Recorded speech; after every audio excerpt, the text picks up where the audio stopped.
ಕರ್ತನಿಗೆ ಶುಭಗಳು, ನಿಮ್ಮೆಲ್ಲರಿಗೆ ಶುಭಗಳು. ಚೆನ್ನಾಗಿದ್ದೀರಪ್ಪ? ನೋಡ್ರಿ, ಯೋಹಾನ ಬರೆದ ಪತ್ರಿಕೆ 2ನೇ ಅಧ್ಯಾಯ. ಗಲಿಲಾಯದಲ್ಲಿ ಕಾನಾ ಊರಿನಲ್ಲಿ ಒಂದು ಮದುವೆ ಆಯಿತು. ಅಲ್ಲಿ ಯೇಸು ತಾಯಿ ಅಲ್ಲಿ ಇದ್ದಳು. ಯೇಸುವನ್ನು ಅದರ ಶಿಷ್ಯರನ್ನು ಆ ಮದುವೆಗೆ ಕರೆದರು. ಮದುವೆಗೆ ಬಂದ ಯೇಸು ಮದುವೆಯಲ್ಲಿ ತನ್ನ ಕೆಲಸಗಳನ್ನು ಕಾರ್ಯಗಳನ್ನು ನಿರ್ವಹಿಸುವುದಕ್ಕೆ ತನ್ನ ಶಿಷ್ಯರು ಅಲ್ಲಿ ಇದ್ದರು. ಶಿಷ್ಯರು ನಮ್ಮನ್ನು ಇಂದಿನ ದಿವಸ ಎಷ್ಟೋ ಸುವಾರ್ತೆ ಮಾಡಿದ್ದಾರೆ. ಅವರು ನಮ್ಮ ಸಂಗಡ ಬಹು ಆಶ್ಚರ್ಯ ಕಾರ್ಯಗಳು ಮಾಡಿದ್ದಾರೆ. ಈಗ ಯೇಸು ಕ್ರಿಸ್ತನು ಅವರ ತಾಯಿ ಮದುವೆಯಲ್ಲಿ ನಿಂತು ಆ ಮದುವೆಯಲ್ಲಿ ಅದ್ಭುತಗಳನ್ನು ನೋಡ್ತಾ ಇದ್ದಾರೆ. ಆ ದ್ರಾಕ್ಷಾರಸವು ರುಚಿಯನ್ನು ನೋಡಿ ಸೂಚಕ ಕ್ರಿಯೆಗಳನ್ನು ಆತನ ಶಿಷ್ಯರು ಆತನ ಮೇಲೆ ನಂಬಿಕೆ ಇಟ್ಟರು. ಅಲ್ಲಿ ದ್ರಾಕ್ಷಾರಸವು ಮುಗಿದು ಹೋಯಿತು. ಅರೆ, ದ್ರಾಕ್ಷಾರಸವು ಆಯ್ತಲ್ಲ ಅಂತ ಆ ಮದುವೆಯಲ್ಲಿ ಅವರು ವಿಭ್ರಾಂತಿ ಹೊಂದಿದಾಗ ತಾಯಿ ಅಂತಾಳೆ, ಅಪ್ಪ, ನೀನು ಇಲ್ಲಿ ಅದ್ಭುತ ಮಾಡಬೇಕು, ಆಶ್ಚರ್ಯ ಕಾರ್ಯ ಮಾಡಬೇಕು, ದ್ರಾಕ್ಷಾರಸ ಆಗಿದೆ ಅಂತೆ, ಸ್ವಲ್ಪ ನೋಡ್ಕೊರಪ್ಪ, ಇಲ್ಲಿ ಗಲಾಟೆ ಆಗಬಾರ್ದು, ಈ ಮದುವೆ ರಂಗರಂಗ ವೈಭವಂಗ ನಡಿಬೇಕು ಅಂತ ಅವ್ರ ತಾಯಿ ಹೇಳಿದ ಮಾತಿಗೆ, ಅಮ್ಮ, ನನ್ನ ಸಮಯ ಇನ್ನೂ ಬಂದಿಲ್ವಲ್ಲ ಅಂತಾನೆ. ಆದರೆ ತಾಯಿ ಹೇಳಿದ ಮಾತು ಮೀರಲಿಲ್ಲ. ತಂದೆ ತಾಯಿ ಮಾತು ಮೀರಬೇಡ್ರಿ, ತಂದೆ ತಾಯಿ ಮಾತು ಕೇಳ್ರಿ. ಸ್ಕೂಲಲ್ಲಿ ಪರೀಕ್ಷೆಗಳು ಬರ್ತಾ ಇದ್ದಾವೆ, ತಾಯಿ ಮಾತು ಮೀರಿದೆ ನೀವು ಅದಕ್ಕೆ ಮೂಲ್ಯ ಚೆಲ್ಲಿಸಬೇಕಾಗುತ್ತೆ. ತಂದೆ ತಾಯಿ ಮಾತುಗಳನ್ನು ಕೇಳ್ರಿ. ಈಗ ಯೇಸು ಕ್ರಿಸ್ತು ತಾಯಿ ಮಾತು ಕೇಳಿದ್ದಾನೆ. ಶಿಷ್ಯರನ್ನು ನೋಡಿ, ನೀವು ಆ ಕೊಡವೆಗಳನ್ನು ತುಂಬಿರಿ ಅಂತ ನೀರಿನಿಂದ ಒಂದೊಂದು ಕೊಡವು 25 ಬಿಂದೆ ನೀರು ಹಾಕಿದರೆ ಆ ಕೊಡ ನಿಂಡುತ್ತೆ. ದೊಡ್ಡ ದೊಡ್ಡವು ಎತ್ತರವಾದದ್ದು 25 ಕೊಡಗಳಿಗೂ ಒಂದು ಕೊಡಕ್ಕೆ ನೀರಕ್ಕೆ.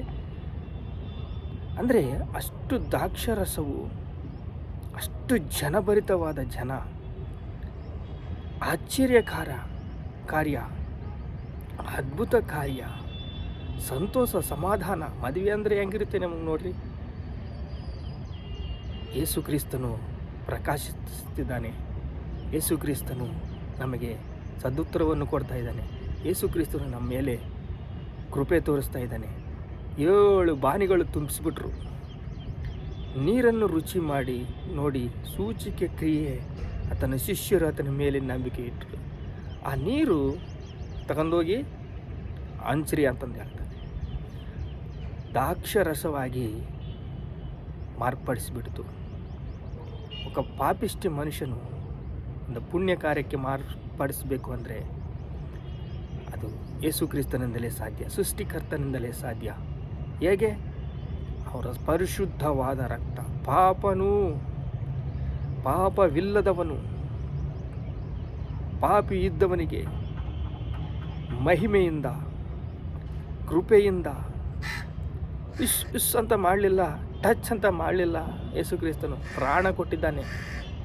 ತನ್ನ ಪ್ರಾಣ ಕೊಟ್ಟು ನಮ್ಮನ್ನು ಪ್ರೀತಿಯಿಂದ ತನ್ನ ಅದ್ವಿತೀಯ ಮಗನನ್ನು ಕಳಿಸಿ ಸಿಲುಬೆ ಹತ್ತಿಸಿ ರಕ್ತ ಸುರಿಸಿ ನಮ್ಮನ್ನು, ನಮ್ಮ ಪಾಪಗಳನ್ನು, ಪಾಪ ಪರಿಹಾರಾರ್ಥ ಬಲಿಯಾಗಿ ನಮ್ಮನ್ನು ಶುದ್ಧಿ ಮಾಡಿದ್ದಾನೆ, ಸೂಚಕ ಕ್ರಿಯೆ ಮಾಡಿದ್ದಾನೆ. ಯೇಸು ಕ್ರಿಸ್ತನೇ ಮಾರ್ಗವು, ಸತ್ಯವು, ಜೀವವು. ಈಗ ಆ 7 ಬಾನಿಗಳು ತುಂಬಿದ ಮೇಲೆ ಎಲ್ಲರೂ ಆನಂದವಾಗಿ ರುಚಿ ನೋಡ್ತಾ ಇದ್ದಾರೆ. ಮತ್ತಾಯ ಸುವಾರ್ತೆ 14ನೇ ಅಧ್ಯಾಯ 17ನೇ ವಚನ, ನಮಗೆ 5 ರೊಟ್ಟೆ 2 ಮೀನು ಹೊರತು ಇಲ್ಲಿ ಏನೂ ಇಲ್ಲ. ಯೇಸು ಕ್ರಿಸ್ತನು ಸುವಾರ್ತೆ ಮಾಡಿದ್ದಾನೆ, ಯೇಸು ಕ್ರಿಸ್ತನು ಸುವಾರ್ತೆ ಹೇಳಿದ್ದಾನೆ, ಯೇಸು ಕ್ರಿಸ್ತನು 3 ದಿನ ವಾಕ್ಯವು ಅವರಿಗೆ ಆತ್ಮೀಯವಾದ ವಾಕ್ಯವನ್ನು ನೀಡಿದ್ದಾನೆ. ಈಗ ಶರೀರ ಬಲಹೀನವಾಯಿತು, ಇವರು ಕಣ್ತಿರುಗಿ ಎಲ್ಲರೂ ಬಿದ್ದು ಬಿಡ್ತಾರೆ ಅಂತಂದು ದೇವರು 2 ರೊಟ್ಟೆ 3 ಮೀನು, 5 ರೊಟ್ಟೆ 2 ಮೀನು ಹೊರತು ಅವರ ಹತ್ರ ಏನೂ ಇಲ್ಲ. ಯೋಹಾನನು ಯೇಸುವನ್ನು ನೋಡಿ, ಅಗೋ ಯಜ್ಞಕ್ಕೆ ನೇಮಿಸಿದ ಕುರಿಮರಿ, ಯಜ್ಞಕ್ಕೆ ನೇಮಿಸಿದ ಕುರಿಮರಿ ಅಂತ ಸಾಕ್ಷ್ಯ ಹೇಳ್ತಾ ಇದ್ದಾನೆ ಯೋಹಾನನು. ಈಗ ಜನರೆಲ್ಲರಿಗೆ ಊಟಕ್ಕೆ ಕುಂದ್ರಿಸಿದ್ದಾನೆ, ಊಟಕ್ಕೆ ಕೂತಿದ್ದಾರೆ. ಯೇಸು ಕ್ರಿಸ್ತನು ಒಂದು ರೊಟ್ಟೆಯನ್ನು ಮುರಿದು ಆ ಮೀನನ್ನು ಪ್ರಾರ್ಥಿಸಿ, ತಂದೆ ಇವರಿಗೆ ಊಟ ಕೊಡು ಅಂತ ಹೇಳಿದಾಗ ಅದ್ಭುತ ಕಾರ್ಯ ನಡೆಯಿತು.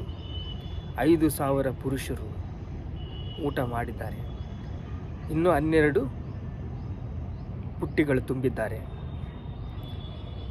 ಯೋಹಾನ ಬರೆದ ಪತ್ರಿಕೆ 1:29 ಲೋಕ ಪಾಪವನ್ನು ನಿವಾರಣೆ ಮಾಡುವುದಕ್ಕೆ ದೇವರು ನೇಮಿಸಿದ್ದಾನೆ.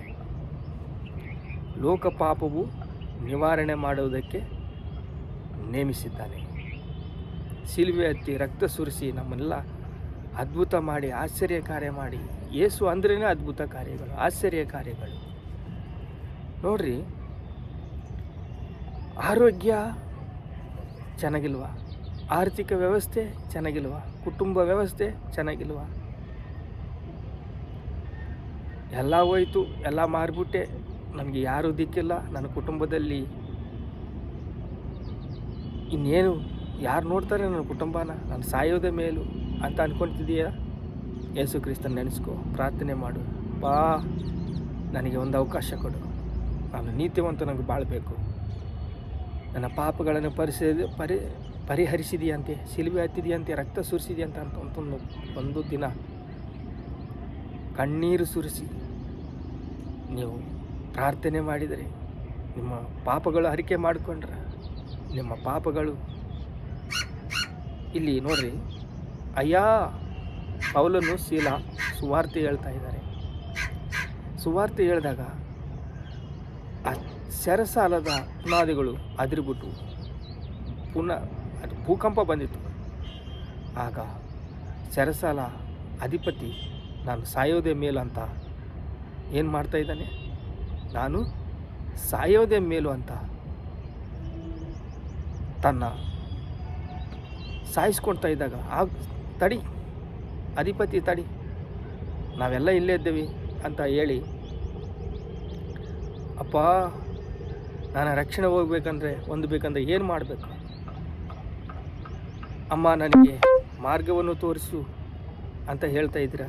ಯೇಸು ಕ್ರಿಸ್ತನ ನಂಬಿದರೆ ನಿಮಗೆ ರಕ್ಷಣೆ ದೊರೆಯುತ್ತೆ, ನೀವು ನಿಮ್ಮ ಮನೆಯವರು ರಕ್ಷಣೆ ಹೊಂದ್ತೀರ. ಆರೋಗ್ಯ, ಆರ್ಥಿಕ ಪರಿಸ್ಥಿತಿ, ಕುಟುಂಬ ವ್ಯವಸ್ಥೆ, ಉದ್ಯೋಗ, ವ್ಯಾಪಾರ ಎಲ್ಲದರಲ್ಲಿ ಇಷ್ಟು ಉಪಮಾನಗಳು ಹೇಳಿದ್ದೀನಲ್ಲ. ನೋಡ್ರಿ, 2 ರೊಟ್ಟೆ 5 ರೊಟ್ಟೆ 2 ಮೀನು, ಹಸಿರು ಹುಲ್ಲಿ ಮೇಲೆ ಕೂತ್ಕೊಂಡು ಊಟ ಮಾಡಿ 12 ಗಂಪೆಗಳೆತ್ತಿದ್ದಾರೆ. ಯೇಸು ಮದುವೆಗೆ ಹೋಗಿ ಅದ್ಭುತ ಮಾಡಿದ್ದಾನೆ, ಆಶ್ಚರ್ಯ ಕಾರ್ಯ ಮಾಡಿದ್ದಾನೆ ಕಾನಾನ್ಯ ಊರಲ್ಲಿ. ನಾವು ಎಲ್ಲ ನೋಡ್ತಾ ಇದ್ದೀವಿ, ಆದರೆ ನಮ್ಮ ವಿಷಯದಲ್ಲಿ ಯಾಕೆ ಅದ್ಭುತ ನಡೀತಾ ಇಲ್ಲ? ನಾವು ದೇವರ ಹತ್ತಿರಗೆ ಸಮೀಪ ಆಗ್ತಾ ಇದ್ದೀವ, ದೂರ ಆಗ್ತಾ ಇದ್ದೀವ, ವಾಕ್ಯವನ್ನು ಸೇವಿಸ್ತಾ ಇದ್ದೀವ, ನಮ್ಮ ಒಡಂಬಡಿಕೆಯನ್ನು ಸರಿ ಮಾಡ್ಕೊತಾ ಇದ್ದೀವ, ನಮ್ಮ